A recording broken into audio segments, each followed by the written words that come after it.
Israel और लबनान में होने वाली जंग में तेज़ी आ गई। हिजबुल्लाह ने इसराइली फ़ौजियों पर रॉकेट बरसा दिए, जिसमें कई इसराइली फ़ौजी हलाक और ज़ख्मी हो गए।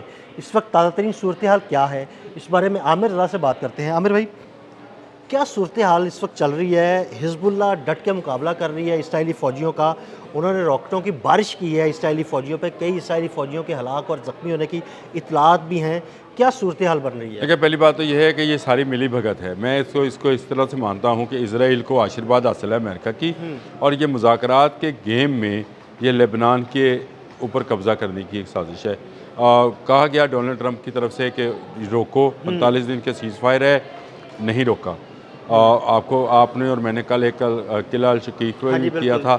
था, उस पर भी इन्होंने कब्ज़ा किया, और अब इन्होंने पेशकदमी शुरू कर दी है बेरूत की तरफ। यानी लेबनान के दारुल हुकूमत पर ये कब्ज़ा करना चाहते हैं और पूरे लेबनान को ग्रेटर इसराइल में शामिल करना चाहते हैं। इनका मुकाबला हिजबुल्लाह कर रही है। अब हिजबुल्लाह को भी मुज़ाकरात में एंगेज कर रहे हैं डोनाल्ड ट्रंप। डोनाल्ड ट्रंप ने ये बयान दिया है, उधर से हिजबुल्लाह को मुज़ाकरात में एंगेज किया जाए और इधर से उनकी फ़ौजें जो है ना वो पेशकदमी करती जा रही पेशकदमी करें, और उन्होंने कहा कि हिजबुल्लाह के साथ भी मैं मुज़ाकरात के लिए बात कर रहा हूँ। नेतन्याहू को भी मैं रोकता हूँ, लेकिन नेतन्याहू ने एक पल के लिए भी इस जंग को नहीं रोका। इस वक्त घमसान की लड़ाई वहाँ पर जो है हो रही है। आपने बिल्कुल सही कहा कि हिजबुल्लाह जो है उसने रॉकेट बरसाए हैं। इनकी जितनी रेजिमेंट्स थी, जिनके इनके जो टैंक्स थे, उन पर रॉकेट बरसाए हैं, और इसके साथ साथ उसने इसराइल के अंदर भी रॉकेट बरसाए हैं। अच्छा। हिजबुल्लाह जो है वो पूरी तरह से जंग कर रही है। इसीलिए डोनाल्ड ट्रंप ने रेस्क्यू करने के लिए यहूदियों को हिजबुल्लाह के साथ टेलीफोनिक रब्ता शुरू कर दिया है। यानी उनका जो पॉलिटिकल विंग है हाँ जी। उनको एंगेज करना शुरू किया है, ताकि इस जंग में कम से कम IDF का नुकसान हो, यानी इसराइली डिफेंस फोर्सेस का कम से कम नुकसान हो। ये मैं कहता हूँ कि मिली भगत है। देखिए ना, कैसा गठजोड़ा यहूदो नसारा का मुसलमानों के खिलाफ। देखें, आपने बिल्कुल सही कहा कि यहूद नसारा जो हैं, ये तो पहले दिन से ही मुसलमानों के ख़िलाफ़ है, और इसीलिए कहा गया ये आपके कभी दोस्त नहीं हो सकते। एक तरफ डोनाल्ड ट्रंप जो हैं, उनके बारे में ये खबर आई कि उन्होंने नेतन्याहू को डांट हाँ जी, बिल्कुल डांट पिलाई हो, कहा कि तुम पागल हो। पागल हो और तुमने ये कर दिया, तुम जेल, ये इस तरह की चीज़ें चलाई, ताकि ये लगे कि डोनाल्ड ट्रंप वाकई जो हैं वो हिजबुल्लाह के हमती हैं। लेकिन दूसरी तरफ नेतन्याहू को किसकी आशीर्वाद हासिल है? वो अमेरिका की अमेरिका की आशीर्वाद ही है। हासिल है। ये अमेरिकन जो हैं दुनिया को शायद इस तरह से समझ रहे हों कि ये बेवकूफ़ हैं। एक किसी वेबसाइट पर ख़बर चलाकर ये इसको बेवकूफ़ बना सकते हैं दुनिया को, लेकिन हिजबुल्लाह जो है वो पूरी तैयारी के साथ है। देखें, हिजबुल्लाह ने अब तक की जंग के अंदर बहुत ज़्यादा नुकसान पहुँचाया है। ये एक गुरीला वॉर है, और इस गुरीला वारफेयर में आपके पास कोई बाकायदा फ़ौज होती नहीं, आपके पास छोटे छोटे ग्रुप्स होते हैं जिनको आप इस्तेमाल करते हैं। और जब आप इसराइल के अंदर इतने लोगों को जो है जहन्नम वासिल कर लें, या उनके फ़ौजियों को, उनकी रेजिमेंट्स को, उनके टैंक्स को, और बाकायदा आप यूँ समझे कि इस वक्त शुमाली और जनूबी लेबनान के अंदर इनके टैंक्स और बख्तरबंद गाड़ियों का कब्रिस्तान बना हुआ नज़र आता ऐसे ही है। है। ऐसे नज़र आता है कि हर उड़ने वाला ड्रोन जो है, जो कि फाइबर ऑप्टिक के हाँ साथ जी, फाइबर लिंक्ड है, ऑप्टिक ड्रोन से तो बड़ी तबाही मचाई है हिजबुल्लाह ने। उन्होंने ये जो वीडियोज़ हैं, मेरा सैकड़ों की तादाद में वीडियोज़ हैं। मैं एक्स पे देख रहा था तो इतनी वीडियोज़ हैं जो उन्होंने जारी की हैं, उसके अंदर उसकी तस्वीर बनाते हैं, और ये कई किलोमीटर तक की जो है मार करते हैं। तो ये 1 या 2 लोग होते हैं सिर्फ, जो पूरी पूरी रेजिमेंट पर हमला करते हैं और मुख्तलिफ ड्रोन्स के साथ करते हैं। एक ही वक्त में ये एक टीम जो है 4 मुख्तलिफ सिमतों में ड्रोन्स उड़ाती है और फिर उनको निशाना बनाती है। हाँ, वो 4 मुख्तलिफ सिमतों में उड़ते हैं, तो उनको समझ में नहीं आ रहा होता है इसराइली फ़ौजियों को, भाई मशरिक़ की तरफ देखना है, मगरिब की तरफ देखना है, शुमाल की तरफ देखना है, जनूब की और तरफ ये देखना है। उनको हैक नहीं किया जा सकता। इनके लिए कोई इंटरसेप्टर्स मौजूद नहीं है। ये फायरिंग करते हैं, और ये ज़्यादातर जो वाक़यात पेश आए हैं ये शाम के औकात के हैं। ये ज़हन में रखें कि ये शाम के औकात में ही क्यों फायर किया जाता है या इनको इस्तेमाल किया जाता है। तो इसकी बड़ी वजह यह है कि आप क्योंकि देखकर ड्रोन्स को गिरा भी सकते हैं। ड्रोन्स कोई ज़्यादा ऊंचाई पर हाँ मौजूद जी, नहीं बिल्कुल, होते हैं, छोटे-छोटे ड्रोन्स हैं। तो इसलिए इनको इनको एक तो इनका स्ट्रक्चर जो है वो बड़ा ही ऐसा कैमोफ्लेजिंग वाला सिस्टम है।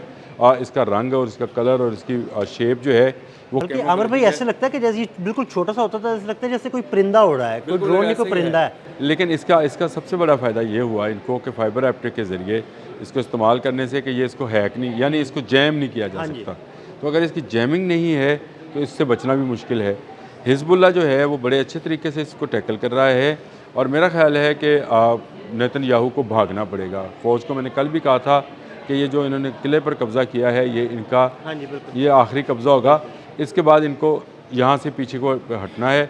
ये ट्रंप के साथ मिलकर कोशिश इनकी यही है कि पूरे के पूरे लेबनान को ग्रेटर इसराइल के साथ शामिल कर दें और लेबनान के अंदर इनकी कठपुतली हुकूमत जो है वो आ जाए, हिजबुल्लाह जो है उसका ख़ात्मा हो जाए। लेकिन ईरान और हिजबुल्लाह और हौज़ीज़ जो हैं ये पूरी तरह से तैयारी कर चुके हैं। उन्होंने इसराइल की फ़ौज को, IDF को घेर कर मारना है। और आपने आज के दिन, जब मैंने आपसे ये बात कर रहा हूँ, तो मैं वो स्टोरी देख कर आया हूँ जिसमें इतने रॉकेट्स बरसाए गए हैं कि इस वक्त IDF को ये समझ नहीं आ रहा कि रॉकेट आएगा किस तरफ से। बिल्कुल।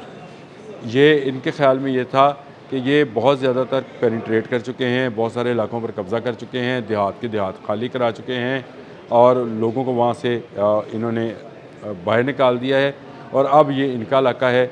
लेकिन वहाँ ऐसे हाइडआउट्स मौजूद हैं जहाँ से एक मरतबा हमला किया जाता है तो दोबारा उसको इस्तेमाल नहीं किया जाता है। ये गुरिल्ला वार की जगह तब्दील कर दी जाती है। जगह तब्दील कर दी जाती है। ये गुरिल्ला वार की एक ऐसी तकनीक है जिसमें एक के बाद दूसरी टुकड़ी काम करती है और पहली वाली टुकड़ी जो है वो गायब हो जाती है। ये गुरिल्ला वार अभी जारी रहनी है और हिजबुल्लाह जो है ये बड़े पैमाने पर इसराइल को नुकसान पहुँचाएगा। इसराइल को मैंने आपसे कहा कि जिस तरह मुख्तलिफ उनकी जो रेजिमेंट्स हैं, उनके जो लोग मरे हैं, जहन्नम वासिल हुए हैं, उनकी याद में दिन मनाए जा रहे हैं, उनकी तस्वीरें लगाकर शम्में रोशन की जा रही हैं। शम्में रोशन की जा रही हैं। उनके बड़े अहदेदार जो हैं, इवन उनके सेकंड इन कमांड्स जो थे और कमांडर्स जो थे और मेजर्स जो हैं, वो जो हैं वो जहन्नम वासिल हुए हैं। तो हिजबुल्लाह कामयाबी हासिल कर रही है। इन्होंने हिजबुल्लाह का एक रहनुमा शहीद किया, उसके जवाब में अब तक हिजबुल्लाह इनके कई कमांडर्स जो हैं उनको जहन्नम वासिल कर चुका है। तो ये आप यूँ समझें कि ये ईरान, इसराइल और अमेरिका वॉर जो है इस वक्त लेबनान के अंदर लड़ी जा रही है और इसराइल बराह रास्त, अमेरिका उसकी पुश्तपनाही, इसी तरह हिजबुल्लाह बराह रास्त और ईरान उसकी पुश्तपनाही कर रहे हैं। तो जंग एक सेकंड के लिए भी जो अगर कोई समझता है कि बंद हो गई है, जंग बंद नहीं हुई, अभी इसका दायरा कार जो है वो मज़ीद फैलना है और ये जितना जितना वसी होता चला जाएगा उतनी ज़्यादा इसराइल की तबाही होनी है। क्योंकि ये इसके साथ हौज़ीज़ शामिल हो जाएंगे, उधर से इराकी मलेशिया आ जाएगी और ईरान में आपने हरमज़ वाला मामला अगर हल ना हुआ, अमेरिका के मुज़ाकरात कामयाब नहीं, जो मुझे कामयाब होते नज़र नहीं आ रहे, कामयाब ना हुआ तो उधर बागबुल मंदब जो है वो भी बंद हो जाएगा। और ये वो सारा एरिया जो है, जो मैं हमेशा कहता हूँ कि ये क़यामत तक अब जंग में रहना है, ये इसमें जंग की आग जो है पहले से ज़्यादा भड़क उठेगी और ये बड़ी ख़तरनाक होगी। ये जंग 40 रोज़ा जंग जैसी नहीं होनी है। इसमें भारी हथियार जो हैं वो इस्तेमाल करने हैं, अमेरिका ने भी और ईरान ने भी। ईरान को भी आप कमज़ोर मत समझें। ईरान की अगर न्यूक्लियर को देखा जाए कि उससे अफजुर्दा यूरेनियम मांगा जा रहा है, तो इसका मतलब ये है, मुझे लगता ये है कि ईरान बहुत करीब है हाँ जी, बिल्कुल। एटमी वॉरहेड बनाने के और इस जंग के दौरान शायद ईरान जो है ये धमाका भी कर दे। लेकिन लेबनान के अंदर घमसान का रन इस वक्त जारी है।